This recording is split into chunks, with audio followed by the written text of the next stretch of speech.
वाले हैं ओयो के बारे में। दरअसल ओयो होटल तो आप सभी ने सुना होगा। ये ओयो जो है ये एक शॉर्ट फॉर्म है, इसका फुल फॉर्म है ऑन योर ओन। इस कंपनी की शुरुआत रितेश अग्रवाल साहब ने की थी गुड़गांव में, जहां पे साउथ सिटी 1 में उन्होंने पहला अपना जो मैनेज्ड होटल है वहां पे शुरुआत की थी।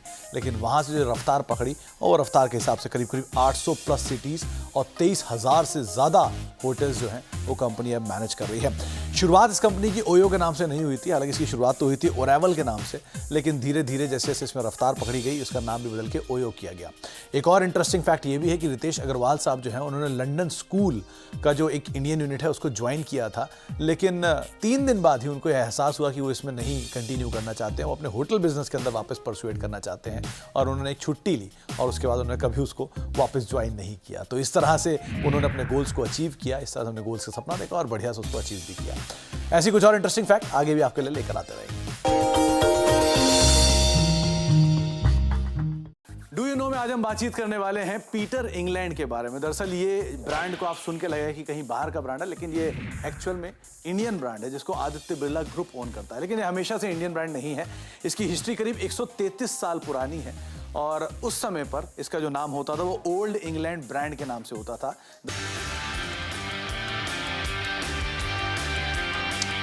हाय, गुड आफ्टरनून। सास बहू और सेंसेक्स के आज के इस एपिसोड में आप सबका स्वागत है।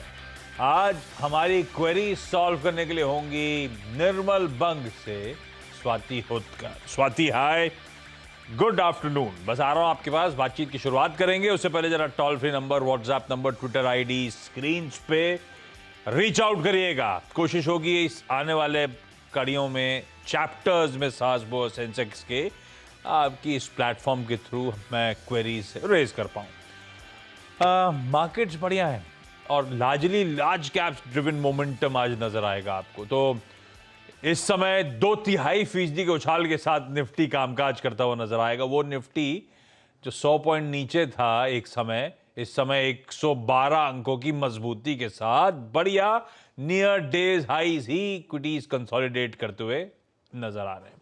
तो हफ्ते के आगाज बढ़िया हुआ और ये तब हो रहा है जब एक बहुत इंपॉर्टेंट इवेंट हमारे सामने खड़ा हुआ है। कल से फेड की 2 दिनों की बैठक, वेडनेसडे शाम आउटकम और थर्सडे सुबह हम लोग उस फेड के आउटकम पे रिएक्ट कर रहे होंगे। लार्जली अभी मैं ऐसी पढ़ रहा था फेड मीट एक्सपेक्टेशंस वगैरह क्या चल रहा है, तो अभी भी 75 से 100 की तरफ एक्सपेक्टेशंस जरूर चली गई हैं फेड, लेकिन वो लार्जली जो मार्केट डाइजेस्ट करके चल रहा है वो अभी भी 75 बेसिस पॉइंट्स का एक रेट हाइक है।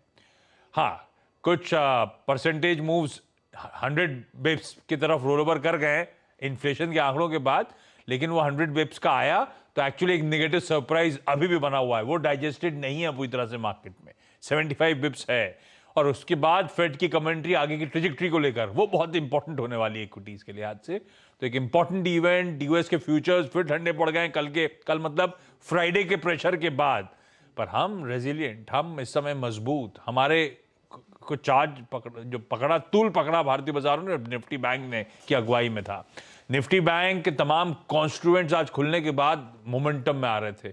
कोई इंडसइंड, कोई एसबीआई, कोई एक्सिस आपने नोटिस करा होगा, और निफ्टी बैंक बढ़िया अभी भी 3/4% के उछाल के साथ इस समय कामकाज करता हुआ आपको नजर आएगा। तो ये पॉकेट भी 200-250 पॉइंट नीचे से बढ़िया रिकवर हुई है। पर ये तस्वीर सिर्फ इसलिए मैंने कहा था लार्जली लार्ज कैप्स, क्योंकि निफ्टी बैंक तक ये स्टोरी रिस्ट्रिक्टेड है। अब वो निफ्टी बैंक से मेरा मतलब है कुछ और दिग्गज निफ्टी के भी हो सकते हैं। वो कंट्रीब्यूशन प्लेट आपकी स्क्रीन पर आएगी। जैसे सुबह आईटीसी एक थ्रस्ट जनरेट करने में मदद कर रहा था, कोई एमएनएम थ्रस्ट जनरेट करने में मदद कर रहा था, तो निफ्टी कंट्रीब्यूशन प्लेट आपकी स्क्रीन पर। तो बैंक्स, फाइनेंशियल्स, इन्होंने चार्ज को आज लीड करा हुआ है, लेकिन ब्रॉडर मार्केट्स 1 for 1 है।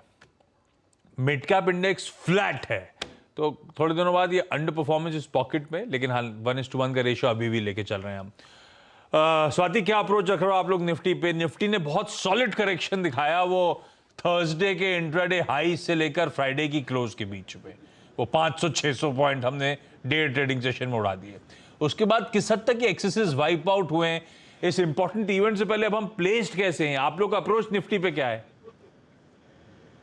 Yes, good afternoon Ashish ji. Approach हम लोग का कॉशियस ही निफ्टी पे। आज जिस हिसाब से पुल बैक रैली हम देखने मिल रहे हैं because of the bank Nifty और कुछ फाइनेंशियल स्टॉक्स, जैसे हम लोग ऑटो में कुछ अच्छे खासे मोमेंटम देख रहे हैं, स्पॉट्स देखो, एमएनएम देखो, या फाइनेंशियल स्टॉक्स में हमें काफी अच्छी मूवमेंट, उसकी वजह से हमें एक पुल बैक रैली देखने मिली, क्योंकि लास्ट 2 दिन से काफी शार्प सेल ऑफ देखा था।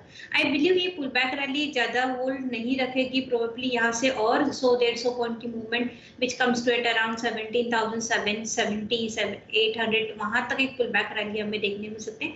वहां से वापस हमें एक फॉल देखने मिल सकता है। तो मेरी राय कॉशियस ही रहेगी, सेल ऑन राइज मार्केट रहेगा unless and until Nifty 17,800 surpass नहीं करते, तब तक मेजर हमें एक strong pull back rally on one side देखने नहीं मिलेगी।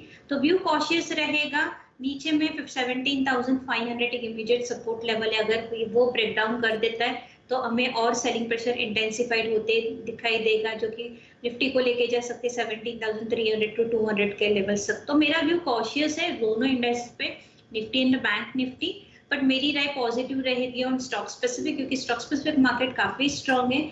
ऐसे इवन फॉलिंग मार्केट्स में भी कुछ स्टॉक्स ने हम लोग ने देखा कि 52 वीक हाई ब्रेकआउट्स दे रहे थे। तो it's stock specific market Ashish ji, तो one should look for stocks but with the strict stop losses, यही हम लोग राय दे रहे हैं फिलहाल। बिल्कुल ठीक। और फ्लोर खोल रहा हूं डायरेक्टर साहब, जो